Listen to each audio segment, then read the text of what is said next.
Alright. For today's video, gagawa tayo ng kilawin na pusit. Isa na namang solid pulutan. Una sa lahat, first of all, linagyan natin ng asin itong mga pusit. Binili ko lang kaninang umaga, kaya fresh na fresh pa. Ihaw lang natin baliktaran. Ayaw naman natin i-overcook. O sabihin nyo na naman, kilawin pero naihaw. Half cook lang yan mga kapulutan. Magbilang ka lang ng 15 seconds tapos baliktarin mo na.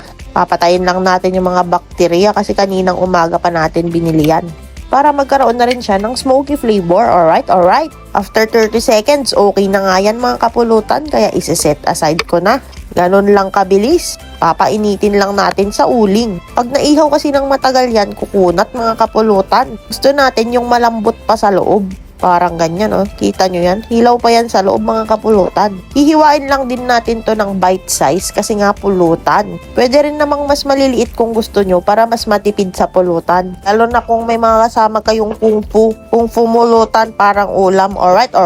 At habang hinihiwa ko nga tong pulutan natin, gusto kong i-shoutout yung mga nanonood sa atin sa Abra, sa Nueva Ecija, sa Taiwan, sa Urdaneta City, Pangasinan, sa Hawaii. Meron din nanonood sa atin sa Macau. Meron din from Barcelona, Spain, from Tagudin, Ilocos Sur, at from Pangasinan. Shoutout din sa mga taga Cainta Rizal dyan, mga taga Bicol, taga Sorsogon, Doha, Qatar, at sa Sevilla Heights, San Fernando City, La Union. Alright. Isa na namang solid pulutan ang gagawin natin. Salamat sa walang sawang suporta nyo kay pulutan ng ina mo. Alright. At sa mga hindi ko nabanggit, comment naman kayo kung saan kayo nanonood para alam natin kung saan umabot ang video na to. At pwede ko kayong ma-shoutout sa next video. Alright. At heto na nga yung pusit natin mga kapulutan.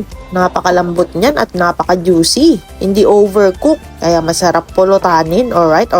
Pwede na nga to, sausaw mo lang sa sukat silyo kaya toyo mansi. Sheesh! Tapos labas mo na yung 2x2 boy. Ready na ang tampulots. After pala nating mahiwa lahat, titimplahan naman natin yan ng pipino. Optional lang lagyan ng pipino. Pero para sa akin kasi, mas masarap kung may pipino at kamatis. Pang balance at pantanggal umay na rin. Naglagay rin tayo ng sibuyas na pampaimas at siling green, salt and pepper, at sukang Iloco fresh from Santa Maria. Shoutout kay Neil Patrick Rivera sa suka. Alright.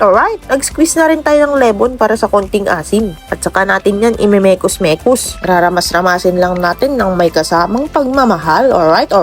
Ang pulutan pala na to ay request ni Kapulutan Henier Soriano. Kilawin na pusit idol. Dahil dyan nanalo si Lodi. Sa mga gustong mag-request, mag-comment lang kayo ng susunod nating pupulutanin. Alright. Isang tagay para sa mga solid supporters natin dyan. Pupulutanin na natin itong pusit. Grabe boy, napakasarap, napakalambot at napakamalinamnam. With kamatis at pipino pa. Grabe, solid na solid sa 2x2. Alright.